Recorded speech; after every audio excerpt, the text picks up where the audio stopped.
Okay, अगला सवाल ले लेते हैं। और अगला सवाल है नारायण मालपानी जी का। पूछते हैं सोम डिस्टिलरी के बारे में। Som distillery buying rate is 147, quantity 8500 shares, and GMDC buying rate is 372, quantity 500।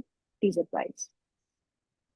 Som distilleries again recently जो महाराष्ट्र गवर्नमेंट का जो टैक्सेस का जो इशू आया था, तो सोम डिस्टिलरीज ने सडनली बहुत अच्छे मोमेंटम में आ गए थे, because I think 80% of the business model comes from the beer manufacturing sector. तो I think that was the reason why the stock is very much in action. अगर ये रूल कंटिन्यू होता है तो उनकी प्रोडक्शन में अच्छा खासा वॉल्यूम ग्रोथ आएगा, प्रॉफिटेबल ग्रोथ आएगा। तो 200 can be a target for at least 1 or 2 quarters, but again 200 के आसपास एक बार अच्छा खासा प्रॉफिट बुकिंग करना चाहिए। Second would be GMDC. Yes. GMDC में अगेन टुडे ऐसे मार्केट में भी बहुत स्ट्रांगली पॉजिटिव गेन करके वो खड़ा हो रहा है, और रिसेंटली ये स्टॉक ने अच्छा परफॉर्म भी किया है।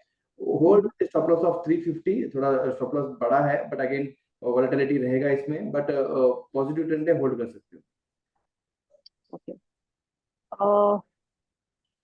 नाम नहीं लिखा मैंने। Fresh entry level for MMTC, but why should somebody go into MMTC? Yes tell me. Again बहुत अग्रेसिवली वॉल्यूम ग्रोथ हुआ है लास्ट एक महीने में, बट अगेन एडवाइस नहीं करूंगा मैं। अगर स्टॉक कोई भी रीजन से 50 के आसपास आता है, थोड़ा रिस्क वहां पे ले सकते हैं, but not at this current levels. Okay, Pradeep Gupta ji का सवाल है, और ये सवाल है ओएनजीसी पे। इनके पास 60 शेयर्स है ओएनजीसी के, जो उन्होंने 2000 माफ कीजिएगा 260 रुपीज में खरीदे हैं। वेरी शॉर्ट टर्म के लिए उन्होंने खरीदे हैं। टारगेट मांग रहे हैं आपसे। और एक और स्टॉक है जो इस पे वो एडवाइस मांग रहे हैं, वो है RVNL. I think ONGC is a better stock right now. मतलब मुझे लगता है कि जिस तरीके से क्रूड में पॉजिटिविटी है, और अगर क्रूड ऊपर जाता है तो ओएनजीसी और oil India would be the two stocks which will get more of benefits. But again ये कंसर्न यहाँ पे भी है, गवर्नमेंट इमीडिएटली बीच में आके उसमें विंडफॉल टैक्स लगा के थोड़ा सा इनका जो प्रॉफिटेबिलिटी है कंट्रोल कर देती है। बट 200 डीएमआई को अग्रेसिवली क्रॉस कर रहा है। I think today close would be above it's 200 DMI which is around 250 का 200 डीएमआई है, और 251 के आसपास चल रहा है। तो अगर क्लोज आ गया तो मुझे लगता है कि अच्छा अच्छा खासा मोमेंटम आएगा। और मेरा क्रूड का टारगेट ऑलमोस्ट 80-82 के आसपास है, तो अगर वो मोमेंटम में पॉजिटिविटी है तो ये स्टॉक शायद यहाँ से 270 तक भी स्टॉक जा सकता है। बट अगेन ओएनजीसी में मैं ये बोल रहा हूँ, one should act like a trader at this point of time. अगर 270 के आसपास आता है तो यहाँ पे प्रॉफिट बुकिंग करना चाहिए। Second stock was RVNL. RBNL. Again railway पे मैं बहुत बुलिश हूँ। जिस तरीके से गवर्नमेंट फिर से नो एक्स्ट्रा मनी स्पेंड कर रहा है for no developing lot of railway station and all. अगर जब भी कुछ गवर्नमेंट रेलवे पे एक्स्ट्रा नो कैपेक्स अनाउंस करता है, तो मुझे लगता है कि RVNL, Ircon, these two stocks will get lot of business from the government. तो देखो ट्रेंड थोड़ा सा नेगेटिव था, बट अगेन मेरे हिसाब से तो पॉजिटिविटी आनी चाहिए। एक दो क्वार्टर के आसपास अगर स्टॉक आप होल्ड भी करोगे तो स्टॉक 225-230 के आसपास ट्रेड करेगा। राजेंद्र शर्मा जी का सवाल है, और सवाल है टाटा मोटर्स पे। टाटा मोटर्स पे अब क्या करना है? Very positive. मेरे हिसाब से जो भी रेयर अर्थ मैग्नेट्स का जो इशू है, that will be very much resolve in next 30 days to 60 days, so that will be giving lot of no support for Tata Motors to grow because of the EV market share. Opportunity बहुत अच्छा था जो आज morning में gap down open किया था। आई think आज के no best stock of the day में टाटा मोटर्स को हमने अपने क्लाइंट्स को भी रेकमेंड किया, which would be my disclaimer right now. But मेरे लिए 700 710 would be a great opportunity for accumulation for a target of at least to 770 780 with a 6 months view. Okay, Sanjay Trivedi ji का सवाल है, और ये सवाल है हब टाउन पे। इनके पास हब टाउन के शेयर है जो उन्होंने 135 के भाव पे लिए हैं। अब क्या करें? Very high risk, high return category stock. Volatility बहुत high रहती है. Valuation wise not justified for 60p.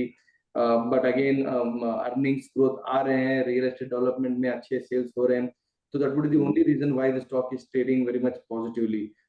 Stop losses को maintain करना चाहिए 200 DMI और 50 DMI which is 190 के आसपास।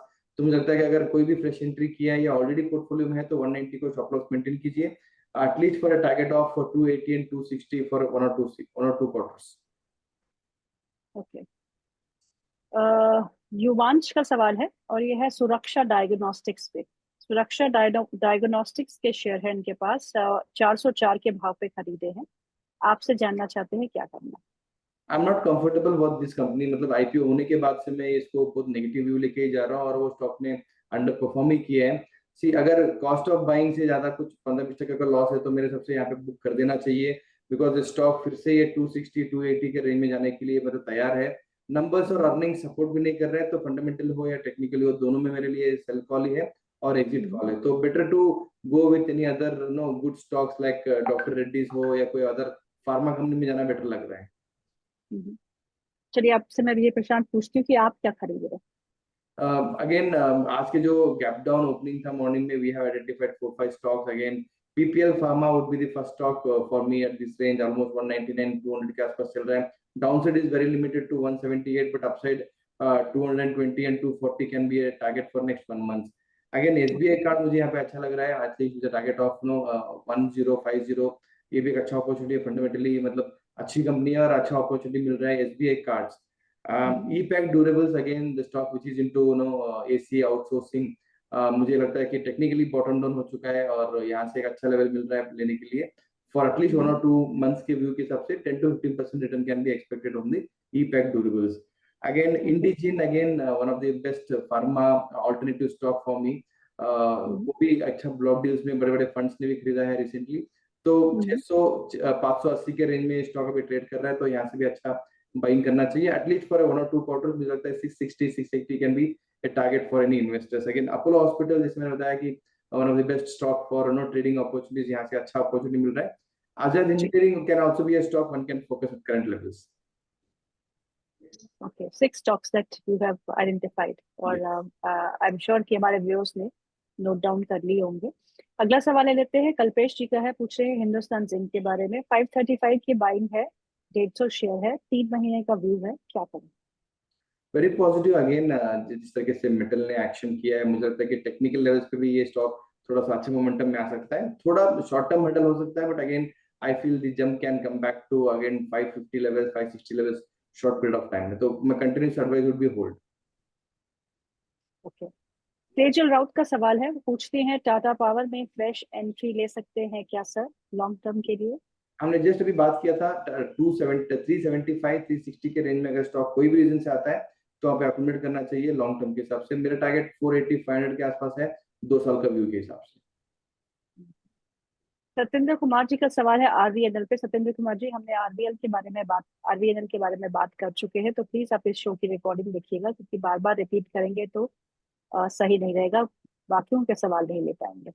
अंकुर मोदी का सवाल है, वो आपसे फिर पूछ रहे हैं इमेजिका के बारे में। वो जब भी आप आते हैं तो इमेजिका के बारे में ही पूछते हैं। 72 लेवल्स पे 5100 शेयर है सर, बाय कर सकते हैं और क्या? I think continue to hold and continue to buy on dips. मेरा ये स्ट्रेटेजी हमेशा उसको वर्क किया हुआ है। इतने वॉलेटिलिटी में भी मार्केट में ये स्टॉक ने ज्यादा कुछ खराब नहीं किया, that is positive for the stock. Recently HDFC bank ने उनको एक 200 करोड़ के आसपास का एक लोन सैंक्शन किया है for acquiring in new amusement park. Pan India में कहीं पे भी वो खरीद सकते हैं। तो I think as per the strategy 1 or 2 new ventures into amusement park every year करेंगे। साल भर के रिव्यू के हिसाब से या 2 साल के हिसाब से 100 and 110 के आसपास मेरे पास टारगेट रहेगा। शॉर्ट टर्म में 75-80 के आसपास टारगेट रहेगा। आप ऑयल मार्केटिंग कंपनीज में इस समय क्या आपका क्या नजरिया बन रहा है Prashant? HPCL, BPCL, IOC, they have just started to move, थोड़ा मोमेंटम आ गया था लेकिन अब ब्रेक लग गया लगता है, जब आई क्रूड के थिंक दाम अगेन जो है जिस तरीके उछल से गए। प्रेशर है मार्जिन्स पे, जिस तरीके से क्रॉस मार्जिन अंडर प्रेशर चल रहा है, मुझे लगता है कि स्टॉक ज्यादा कुछ परफॉर्म करेंगे नहीं। और एक डर भी है कि कहीं ना कहीं गवर्नमेंट उनको प्रेशर डाल दे प्राइस हाइक पे, प्राइस कट पे, तो वो एक वोलेटिलिटी अभी भी रहेगा। इन टर्म्स ऑफ ट्रेंड मेरे हिसाब से तीनों स्टॉक्स नेगेटिव हैं। Stock will trade in A negative zone for short period of time, but जब तक क्रूड का ये जो वोलेटिलिटी खत्म नहीं होता है तो जब तो ये स्टॉक थोड़ा रिस्की रहेंगे। सुमेर का सवाल है, वो पूछ रहे हैं 2 स्टॉक के बारे में। आईओसी 250 शेयर है 130 के भाव पे। एशियन पेंट्स 30 शेयर्स है at the rate of 2325। Please suggest whether to sell और होल्ड और एवरेज आउट। दोनों ही स्टॉक्स जो है क्रूड के दाम से लिंक है, तो यस, आज तो अच्छी खासी पिटाई हुई होगी, बट लॉन्ग टर्म में आपका क्या व्यू है दोनों मैं स्टॉक्स? एशियन पेंट्स को लॉन्ग टर्म में अवॉइड ही बोलता हूँ, because we know it is a leader, but again there lot of new entrants into the paint segment. आपने देखा बिरला देखा है, जिंदाल देखा है, बहुत सारे लोग अग्रेसिवली वो पेंट इंडस्ट्री में और मार्केट शेयर खाने के लिए एशियन पेंट सबसे बड़ा मार्केट शेयर होल्डर है, तो वहां पर मार्केट शेयर अंडर प्रेशर आ रहा है, even margin are under pressure. और रॉ मटेरियल भी इतना वॉलेटाइल है कि because they are not able to maintain their margin. तो लॉन्ग टर्म के लिए तो ऑब्वियसली लेना नहीं चाहिए मेरे हिसाब से। अगर क्रूड कम हो रहा है, इनको बेनिफिट होता है, ट्रेडिंग के हिसाब से लेना चाहिए, बट टाइम बीइंग अगर एशियन पेंट्स को चार्ज के हिसाब से सोचते हैं तो वीक ही है, I think one should avoid. Long term में तो मेरा पूरा एग्जिट ही रहेगा। IOC again I said because of margin pressure, again IOC BPCL HPCL थोड़ा प्रेशर में ही चलेगा। अंकुर मोदी जी आपसे एक और सवाल पूछे, कह रहे अनंत राज में मैं क्या करूं लॉन्ग टर्म के लिए? Very positive, I am very much bullish on real estate as well as the data centre investment जो उन्होंने किया हुआ है। 6 महीने हो चुके हैं, 600 करोड़ के आसपास का उनका इन्वेस्टमेंट है। The data centre is getting built up. मुझे लगता है कि ये सबसे बड़ा डाटा सेंटर बनाने की कोशिश कर रहे हैं, even bigger than what Adani is thinking of. So वो आने के लिए 1 या 2 साल लगेंगे, तो टाइमिंग मुझे लगता है कि टारगेट 660 680 के आसपास रहेगा on A trading perspective short term के हिसाब से। बट लॉन्ग टर्म जो इसका जो टारगेट है ऑलमोस्ट जो ऑल टाइम हाई है 945 और 948 के आसपास, मेरा टारगेट तो ओवरऑल 1000 के हिसाब से है, 1 और 2 इयर्स के व्यू के हिसाब से।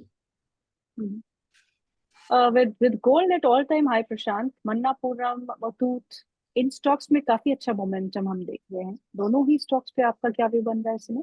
Very positive from the way how RBI has helped them to know, जो एलटीवी था वो जो उन्होंने पहले 75 की बात कर रहे थे वो 85 में सेटल कर दिया। तो I think that has given them some kind of relief, otherwise the stock would have been very much negative। मेरे हिसाब से 2000 के नीचे भी जा सकता था अगर वो 75 होता तो। जिस तरीके से गोल्ड भाग रहा है, I think there is a good opportunity for them to have a higher value and then gain more credit growth as well as NIM growth. तो मुझे तो ओवरऑल वेरी पॉजिटिव हूँ। 2750 का मेरा ओवरऑल टारगेट रहेगा इसके ऊपर 1 और 2 क्वार्टर्स का टाइम पीरियड के हिसाब से। युवांश का एक और सवाल देते हैं, वो पूछ रहे हैं फर्स्ट ट्राई में क्या करना है सर? फर्स्ट ट्राई में जब से वो आईपीओ है तब से मैं उसको अवॉइड ही बोल रहा हूँ। I am not so positive on the stock. I know people know investors are crying still, but again not so comfortable with the business model, not so comfortable with the know उसकी जो earnings आ रहे हैं। तो better अगर नहीं लिया है तो अवॉइड कीजिए, लिया है तो उसका एक स्टॉप लॉस मैं स्ट्रिक्टली बोलता हूँ वहां पे मेंटेन कीजिए, विच इज अराउंड 325, मतलब और 50 रुपए का वीकनेस है।